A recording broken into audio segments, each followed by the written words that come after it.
Kuya Rab, salamat po kasi po hindi kayo nagsusuko sa mga anak ko. Maraming salamat po sa tulong po ninyo sa amin. Hindi siya malamig pa gano'n.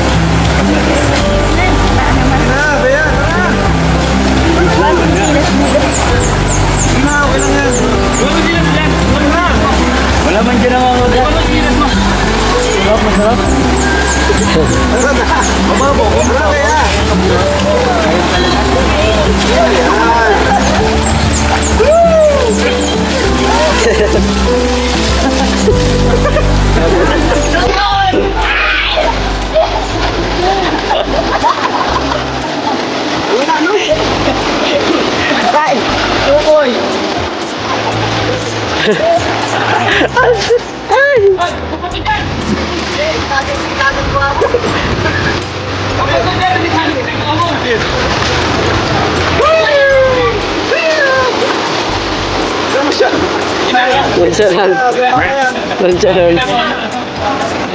Ayan po.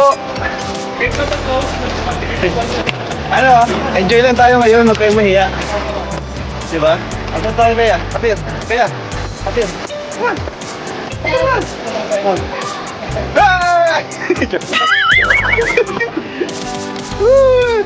Oh, tinan mo. Oh, sige, swim. Woo!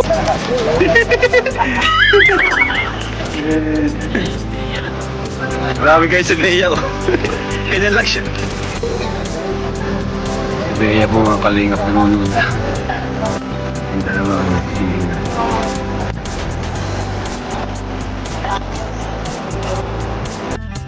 So yun mga kasukay, mga kalingap, no? Isinama muli ni Kalingap Rob etong magkakapatid na tinatawag na zombie sa pag-swimming, no, sa ilog. Kung nung una, isinama sila sa SM, ipinasyal.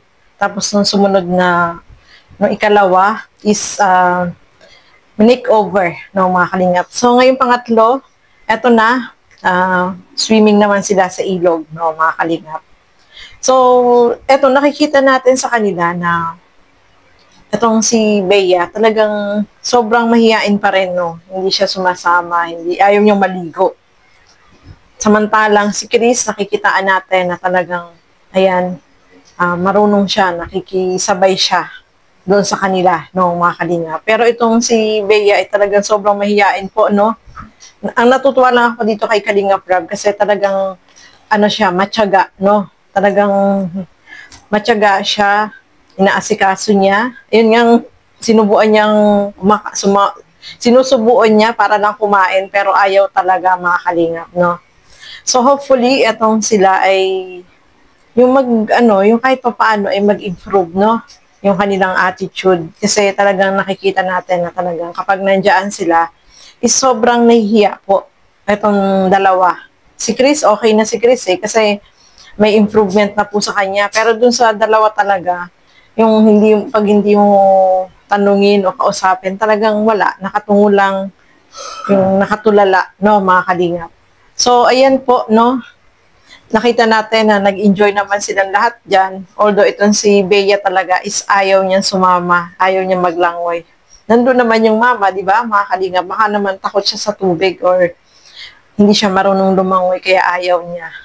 Pero kahit pilitin talaga ayon, pinipilit talaga is, ano siya, nagtatago, no? Sobrang nahihiya po siya, mga kalingap. So hopefully, itong pagiging mahihain nila ay mabawas-bawasan, no?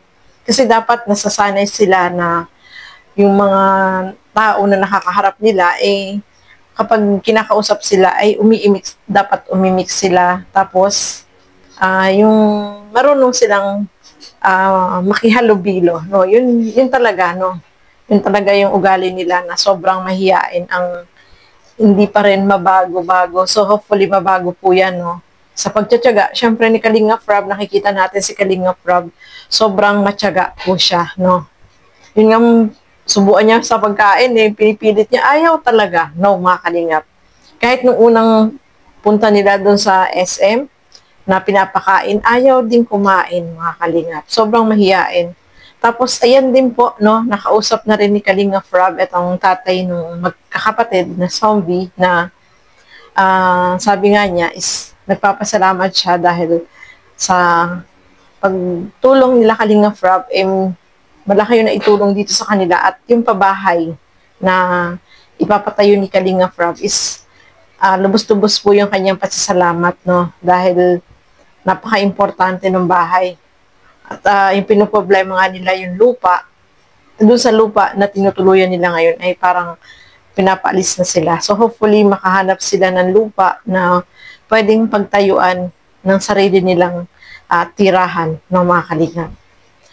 So ayan, sobrang nag-enjoy naman sila, although itong si Bea talaga ay sobrang nahiya po, no, mga Kalingap. Sana mabawas-bawasan yung hiya nitong mga batang ito, no, mga Kalingap. At thank you so much sa inyong walang sawang panonood at pagsuporta sa aking mga reaction video. So hanggang dito na lamang po muna. Keep safe everyone. Thank you for watching. Mabuhay po tayong lahat. Bye-bye.